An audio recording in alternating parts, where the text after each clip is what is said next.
Hello student, welcome to Vaishnavi classes. इसके पहले भाग में हम प्रेजेंट परफेक्ट कंटीन्यूअस का नेगेटिव सेंटेंस की कंप्लीट पढ़ाई कर चुके हैं। आज हम पढ़ेंगे प्रेजेंट परफेक्ट कंटीन्यूअस का इंट्रोगेटिव में फर्स्ट टाइप आज हम पढ़ेंगे। आइए देखते हैं। देखिए, टेंस को लगाने से पहले उसके रूल्स के बारे में समझते हैं। देखिए, इंट्रोगेटिव सेंटेंस दो प्रकार के होते हैं। इंट्रोगेटिव सेंटेंस दो प्रकार के होते हैं। इसमें एक होता है, फर्स्ट टाइप होता है, उसमें वाक्य के आरंभ में क्या शब्द आता है। यदि क्या शब्द आता है तो उसकी अंग्रेजी आपको नहीं लिखनी है, वहां पर हेल्पिंग वर्ब लिखनी है, हैज या हैव सब्जेक्ट के अनुसार लगाना है। जिस सब्जेक्ट के साथ में हैज लगता है वहां हैज लगाएंगे, जिस सब्जेक्ट के साथ में हैव लगता है वहां पर हैव लगाएंगे। जैसे आई, वी, यू, दे और प्लूरल नाउन, इनके साथ में हैव का प्रयोग करते हैं। He, she, it, this, that, singular noun, इनके साथ में हैज का प्रयोग करते हैं। तो सब्जेक्ट के अनुसार हेल्पिंग वर्ब लिखेंगे, वो भी वाक्य के आरंभ में। यहाँ पर जो क्या है, क्या के लिए हेल्पिंग वर्ब ही लिखा जाएगा, उसकी अंग्रेजी व्हाट नहीं लिखी जाएगी। ठीक है। फिर लिखेंगे सब्जेक्ट के बाद में यदि सेंटेंस में नेगेटिव है, नहीं लिखा है तो आप नॉट लगा दीजिए, नहीं लिखा है अगर तो मत लगाइए, डायरेक्ट आप बीन लगा लीजिए।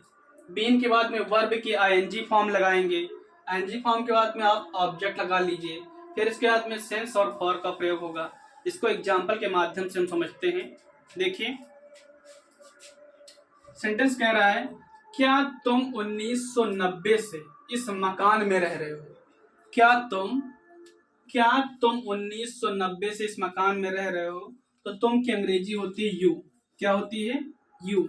और यू के साथ में लगता है हैव, इसलिए हम यहां लिखेंगे हैव यू।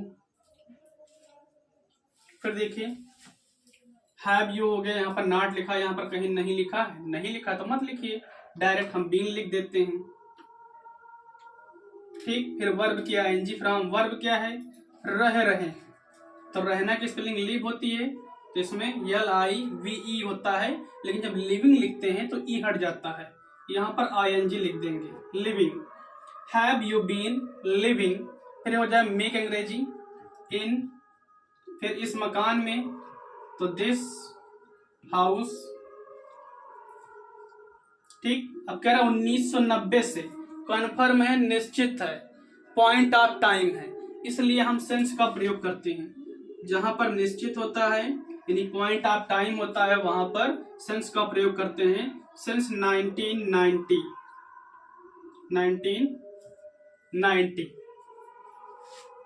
अब हम आगे देखते हैं, क्या सुबह से वर्षा हो रही है। देखिए, यहां पर भी क्या शब्द आरंभ में आया है, तो हमने आपको बताया है कि क्या की अंग्रेजी हमको नहीं लिखना है। क्या के साथ में जो सब्जेक्ट है, सब्जेक्ट के अनुसार हेल्पिंग वर्ब लगानी है। तो यहाँ पर वर्षा हो रही है, वर्षा हो रही का सब्जेक्ट क्या होता है, मैंने आपको पहले ही बताया है कि जो इट होता है उसका मतलब यह और वह दोनों होता है। वह ऋतुओं में प्रयोग होता है, मौसम में प्रयोग किया जाता है, और जानवरों के लिए प्रयोग किया जाता है। किसके लिए प्रयोग किया जाता है? जानवरों के लिए प्रयोग किया जाता है। तो यहाँ पर ऋतुएं हैं, इसलिए ऋतुओं के लिए इट का प्रयोग होगा। सब्जेक्ट क्या हो जाएगा? इट। तो हम लगाएंगे, इट के साथ में हैज लगता है, इसलिए यहाँ पर लगाएंगे हैज इट। फिर हो जाए, देखिए नॉट लिखा, यहाँ पर नहीं है, इसलिए मत लगाइए, डायरेक्ट बीन लगा दीजिए। बीन के बाद में वर्ब की आईएनजी फॉर्म है, तो वर्ब है वर्षा हो रही है। क्या हो रही है? वर्षा हो रही है, इसलिए वर्षा की स्पेलिंग होती है रैन, इसमें आईएनजी ऐड कर दीजिए, रैनिंग। फिर सुबह से, पॉइंट ऑफ टाइम है, निश्चित है, सुबह से ही हो रही है, इसलिए सेंस का प्रयोग करेंगे, SINC, sense, morning, MORNING, question mark लगा दिए।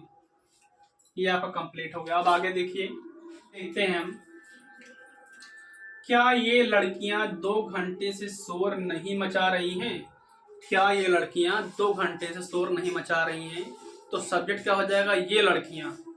यानी ये क्या है, प्लूरल नाउन है, और प्लूरल नाउन के साथ में हैव का प्रयोग करते हैं, इसलिए हेल्पिंग वर्ब क्या लिखेंगे, हैव लिखेंगे।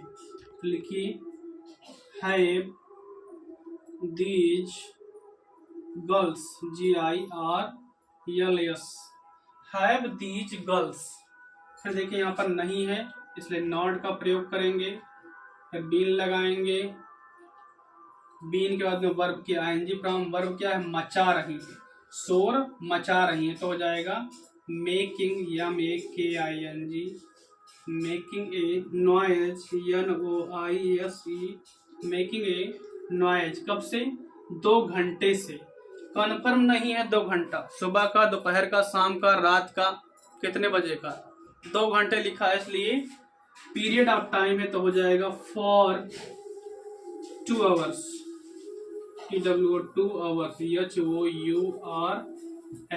2 आवर्स।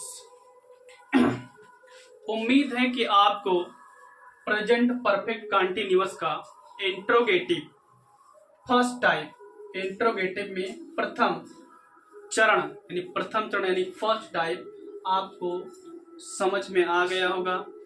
ठीक है, ये वीडियो अच्छी लगती है तो आपसे जरूर लाइक करें, शेयर करें एंड सब्सक्राइब करें, और अपने जानने वालों तक इस वीडियो को पहुंचाएं। थैंक यू, धन्यवाद।